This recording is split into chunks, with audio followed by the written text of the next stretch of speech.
গরমে নাজেহাল সাধারণ মানুষ। স্টেডিয়াম মোড়ে খোলা হলো জলছত্র। বাংলা বছরের শুরু থেকেই চলছে গরমের চোখ রাঙানি। তীব্র দাবদাহ, সকাল থেকে রোদের তাপ ঊর্ধ্বমুখী। বেলা বাড়ার সাথে সাথে বাড়ছে অস্বস্তি। প্রয়োজনীয় কাজে বেরোতে হচ্ছে বাড়ির বাইরে। তীব্র তাপপ্রবাহে নাজেহাল সাধারণ মানুষ। গয়েশপুর স্টেডিয়াম মোড়ে ডাব্লিউ ইঞ্জিনিয়ারের পক্ষ থেকে খোলা হলো জলছত্র। এখানে স্কুল পড়ুয়াদের দেয়া হচ্ছে জল ও মিষ্টি। এছাড়াও পথ চলতি সাধারণ মানুষের জন্য জল, বাতাসা ও লাড্ডু বিশ্রামের বিশেষ ব্যবস্থা করা হয়েছে।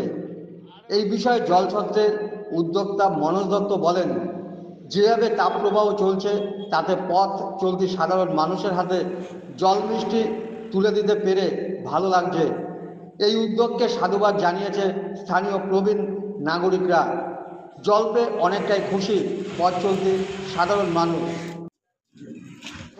সাধারণ পথ চলতি মানুষের উদ্যোগে তৃষ্ণা মেটাবার জন্য গরমে সামান্য জল আর মিষ্টির ব্যবস্থা করা হয়েছে গয়েশপুর 7 নম্বর ডাব্লিউ ইঞ্জিনিয়ার মনোজ দত্তের তরফ থেকে। তো আমি আহ্বান জানাচ্ছি সমস্ত নাগরিককে তীব্র গরমে যাতে এখানে জল পান করে, অনুরোধ রইল সবার জন্য আসবে।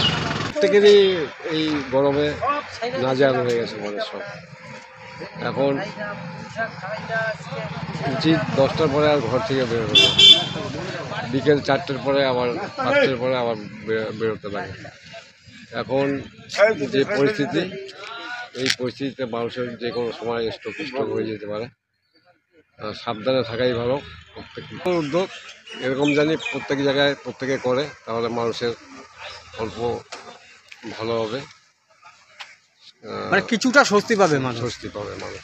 এবং একদম বটবৃক্ষের নিচে নিচে এরকম জায়গায় মানুষের এসে বিশ্রাম করে এবং জল, লাড্ডু, বাতাসা, সন্দেশ সব কিছু পায়। মানুষের অনেক উপকার হয়, মানুষের খুব শান্তি পায়। কিনা